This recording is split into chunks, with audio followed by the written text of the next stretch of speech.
Bertemu lagi dengan saya pada kesempatan ini dalam pembelajaran pendidikan agama Kristen dan budi pekerti PAKBP. Berikut adalah bahan ajar kita, yaitu buku pendidikan agama Kristen dan budi pekerti yang diterbitkan oleh BPK Gunung Mulia, dan satu lagi adalah Alkitab terjemahan baru yang diterbitkan oleh Lembaga Alkitab Indonesia. Adapun materi kali ini adalah materi pertama untuk kelas 9 atau pembelajaran pertama untuk kelas 9 dengan tema turunnya Roh Kudus. Nah, adik-adik di sini adik-adik bisa sudah mempersiapkannya, buku paket maupun Alkitab.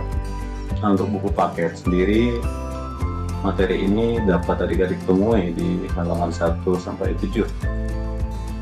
Nah, perlu saya sampaikan, adapun tujuan pembelajaran kita hari ini, diharapkan setelah pembelajaran ini, peserta didik memiliki pemahaman atau mampu memahami peran Roh Kudus dalam pertumbuhan gereja. Nah, gereja yang kita maksud ini adalah umat Tuhan, jadi bukan gedung. Nah, peserta didik memahami peran Roh Kudus dalam pertumbuhan umat Tuhan dan tantangannya. Kemudian, peserta didik juga mampu memahami awal pembelajaran atau perjalanan. Peserta didik mampu memahami awal perjalanan pemberitaan Injil sampai sekarang ini sebagai amanat agung Yesus Kristus. Kemudian tujuan pembelajaran selanjutnya, melalui pembelajaran ini peserta didik diharapkan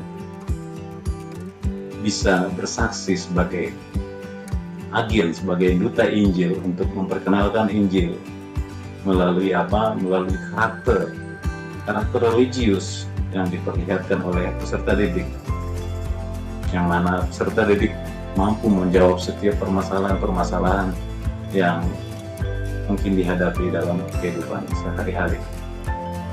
Ya, itulah yang menjadi tujuan dari pembelajaran ini. Baik, kita akan langsung masuk ke materi berikutnya. Yang pertama adalah tentang pandangan umum. Apa sih yang diketahui secara umum mengenai Roh Kudus?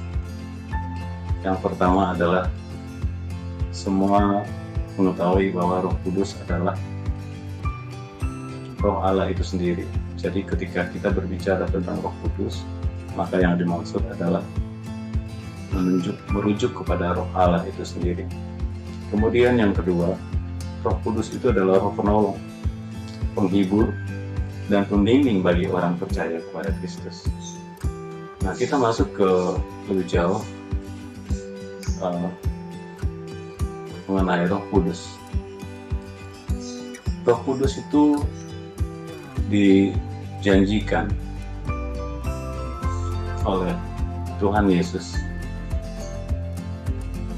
Namun sebelumnya dalam perjanjian lama kita bisa sedikit balik ke belakang, yaitu menelaah kisah-kisah dalam perjanjian lama. Disaksikan bahwa Roh Kudus ini memiliki peranan yang sangat besar bagi setiap orang yang percaya, yang beriman kepada Allah.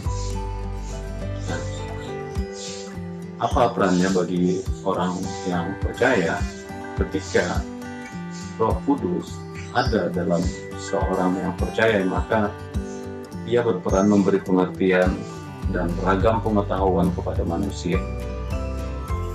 Ya, adik-adik bisa baca dalam Kejadian 31 ayat 1 sampai 5, di mana pada waktu itu Allah menyertai orang-orang pada waktu itu sehingga orang-orang mampu membuat berbagai macam perlengkapan peralatan untuk baik Allah. Nah, sekarang dalam masa perjanjian baru, ya, dalam masa perjanjian baru disaksikan bahwa ketika malaikat menemui Maria, ya, atau perawan Maria, dan mengatakan bahwa ia akan mengandung oleh Roh Kudus. Oleh sebab itu malaikat mengatakan bahwa anak yang dikandung itu akan disebut kudus, yaitu anak Allah, dan akan dinamai Yesus. Nah, kita juga bisa, adik-adik juga bisa membaca kisah ini, kesaksian ini dalam Injil Lukas ayat 1. Injil Lukas 1 ayat 31 sampai 35. Kemudian dalam Injil Matius juga disaksikan bahwa Yesus Kristus mengajarkan kepada murid-muridnya untuk melakukan baptisan dalam Bapa, dalam nama Bapa, dalam nama Anak, dan dalam nama Roh Kudus. Ya, adik-adik juga bisa baca dalam Matius 28 ayat 19.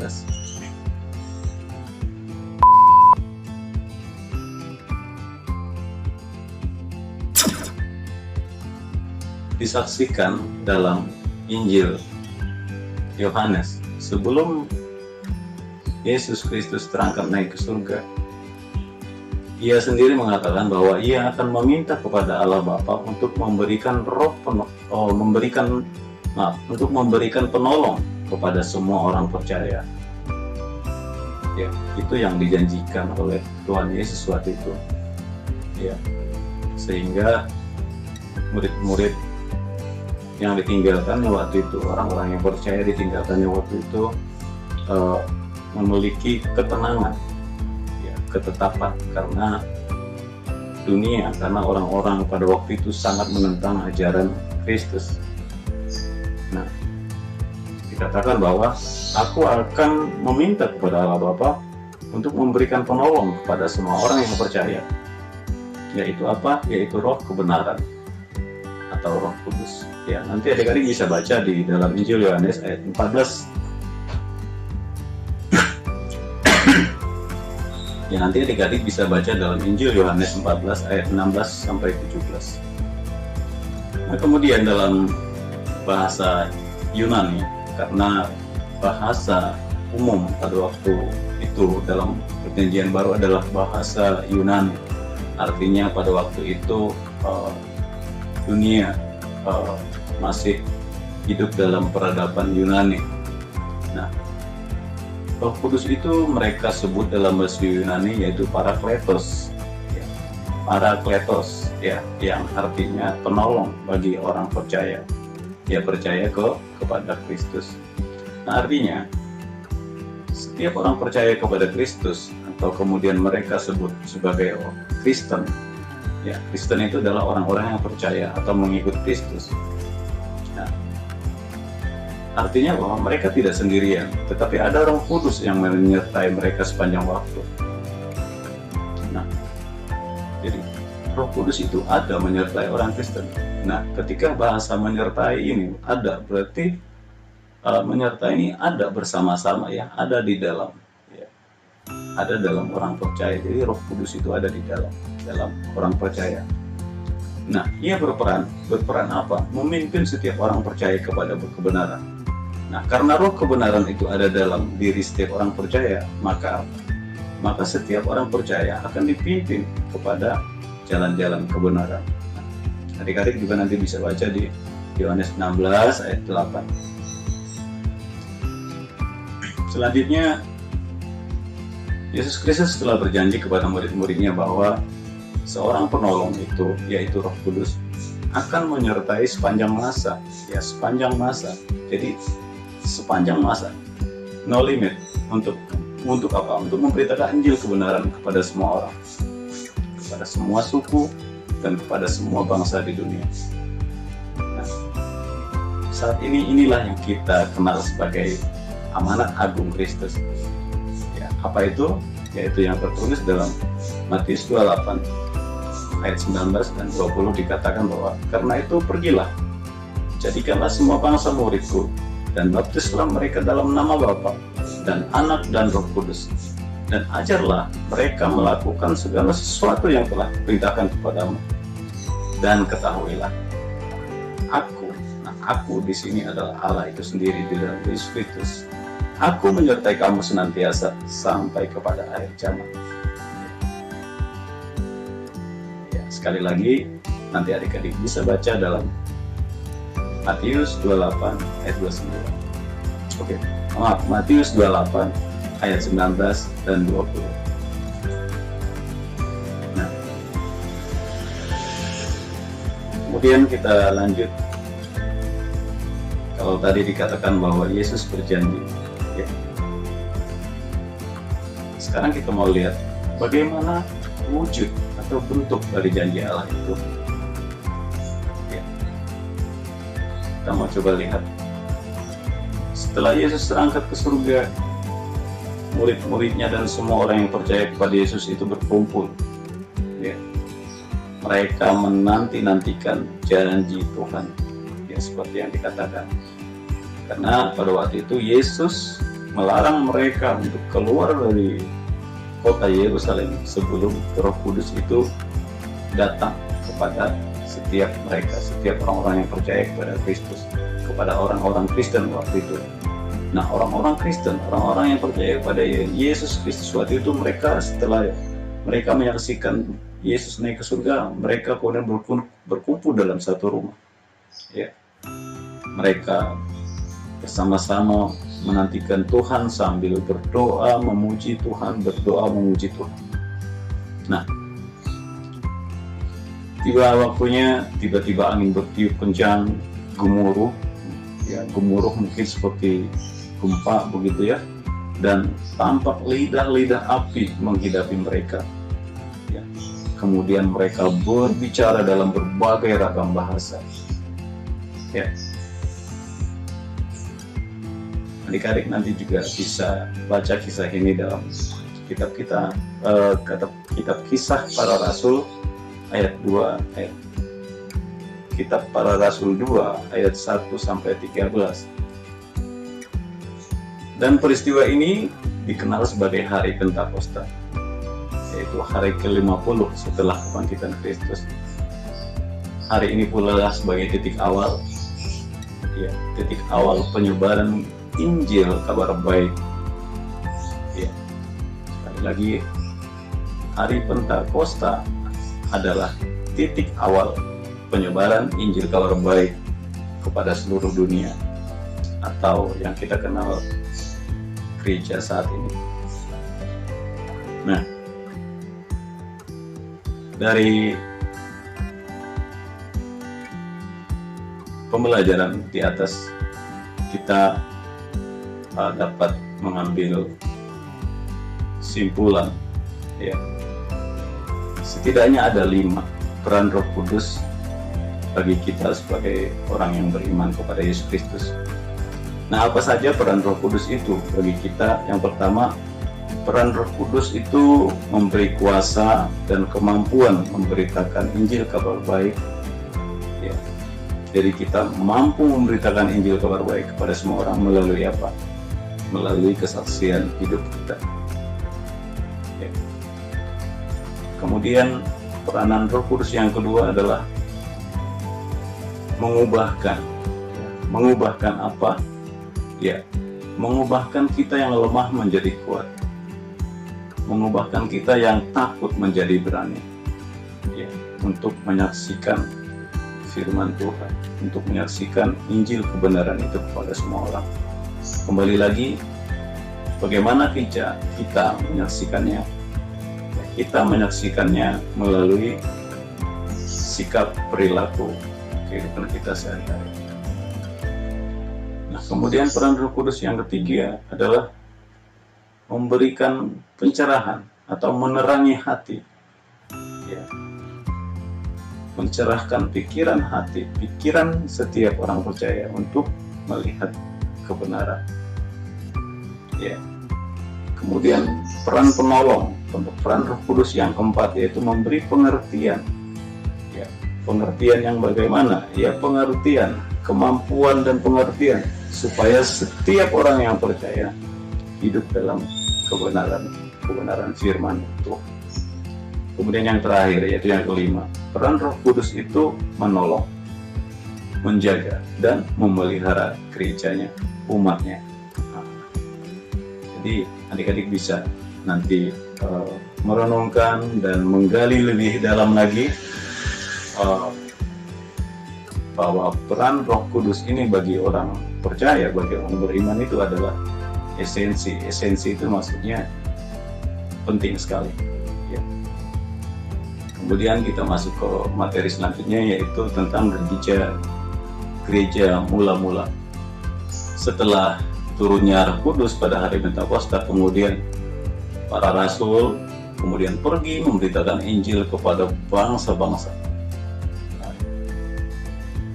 Tentu tidak mudah, banyak tantangan. Bahkan beberapa di antara mereka, di antara murid-murid Kristen ini harus hidup dalam penganiayaan, bahkan ada yang sampai mati martir karena menyebarkan Injil. Nah, adik-adik, pada waktu itu telah ada pula ajaran dan tradisi. Ya, tradisi maksudnya ajaran turun-temurun yang diwariskan oleh nenek moyang, ya, yang diwariskan oleh orang tua. Nah, kemudian pada waktu itu juga telah banyak ajaran-ajaran atau agama-agama penyembah dewa berhala. Ya. Kemudian juga pada waktu itu penganut agama Yahudi yang fanatis sangat membenci ajaran Kristen. Nah, mereka ini adalah tantangan bagi gereja mula-mula waktu itu, sehingga mereka bersama-sama, baik itu yang penganut ajaran tradisi, baik itu mereka yang telah mempercayai kepercayaan kepada dewa-dewa, kemudian juga bangsa Yahudi yang menganut agama Judaisme, itu mereka bersama-sama menentang orang-orang Kristen yang menyebarkan berita Injil kebenaran. Nah, pada waktu itu para pengikut Kristus hidup dalam keterasingan, hidup dalam penindasan, hidup dalam penolakan dan penuh dengan tantangan. Namun, ya kembali lagi, tiada yang mustahil bagi Tuhan. Kuasa Roh Kudus justru memberikan kekuatan sehingga Injil berkembang pesat. Pertama-tama di Asia, kemudian di Eropa, dan sampai kepada kita seluruh dunia saat ini.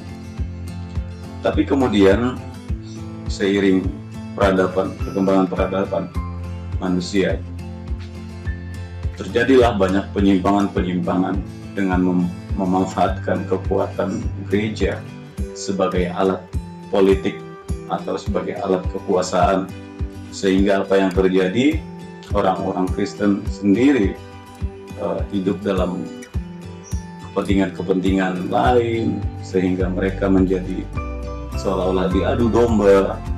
Orang-orang Kristen kemudian sepertinya masuk dalam konflik perselisihan paham, sehingga terjadilah perpecahan gereja.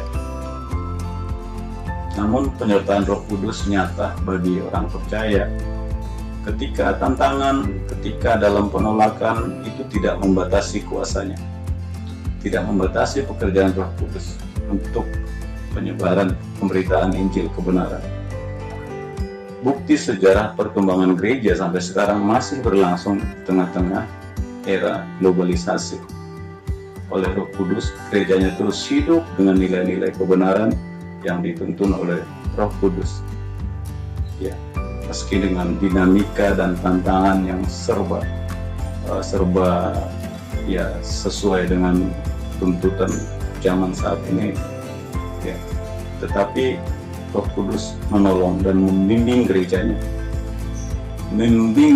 mengarahkan gerejanya kemana dan apapun yang harus dilakukan. Semuanya adalah berkat karya Roh Kudus, bukanlah ajaran agama dunia, tetapi kebenaran, ya, yang dibawa atau yang dinyatakan oleh Roh Kudus. Kebenaran yang dinyatakan Roh Kudus itulah yang memimpin gerejanya dalam jalan-jalan kebenaran, yaitu yang sesuai dengan kehendak Allah. Nah, kembali lagi dalam Injil Yohanes dikatakan, dunia tidak mengenal roh kebenaran. Ya. Itu sebabnya dunia akan menolak Kristus, karena mereka tidak mengenal roh kebenaran, mereka tidak mengenal Roh Kudus. Tapi Injil Yohanes mengatakan bahwa ketika di dalam orang-orang percaya ada roh kebenaran, maka roh kebenaran itu yang akan memimpin kita untuk mengenal siapa itu Yesus Kristus Tuhan kita. Roh Kudus yang akan memimpin siapa itu Allah Tuhan kita. Tidak terlihat secara kasat mata, tetapi kita bisa merasakan. Itulah kuasa Roh Kudus. Nah, selanjutnya saya akan mengajak adik-adik masuk dalam discovery learning, yaitu kalian adik-adik akan belajar menemukan. Ya, sekali lagi jangan lupa perhatikan buku paketnya halaman 1 sampai 7. Nah, apa itu discovery learning? Discovery learning itu kalian belajar menemukan sendiri melalui membaca, kemudian merenungkan, memikirkan, dan mencoba menuliskan apa yang kalian dapatkan. Discovery learning pertama, bacalah kitab Yohanes pasal 14 ayat 15 sampai 17. Setelah membaca, renungkan. Kemudian pertanyaannya yang didapat dari situ, apakah dasar bagi orang percaya untuk bisa mengenal Roh Kudus? Nah, setelah membaca Yohanes 14 ayat 15-17, temukanlah jawabannya. Apakah dasar bagi orang percaya untuk bisa mengenal Roh Kudus? Kemudian yang kedua, jika kita sebagai orang percaya sudah mengenal Roh Kudus, maka kita akan mengenal Yesus Kristus dan Allah Bapa. Jadi, mengapa dunia tidak bisa menerima Yesus Kristus? Karena mereka tidak mengenal Roh Kudus. Pertanyaannya di sini, apakah kamu setuju? Apakah kalian setuju dengan pernyataan di atas? Ya, sekali lagi, pernyataan yang mana? Pernyataan yang mengatakan bahwa mengapa dunia tidak menerima Yesus Kristus? Karena mereka tidak mengenal Roh Kudus. Nah, pertanyaannya, apakah kamu setuju dengan pernyataan di atas? Atau kamu punya pendapat lain? Jika punya pendapat lain, silahkan tuliskan alasanmu. Ataupun jika kalau kamu setuju, tuliskan alasan. Jelas ya? Kemudian yang ketiga, bacalah Yohanes 14 ayat 21 untuk dapat melakukan Injil firman Tuhan. Apakah yang terlebih dahulu kita lakukan dengan membaca Yohanes 14:21 ini?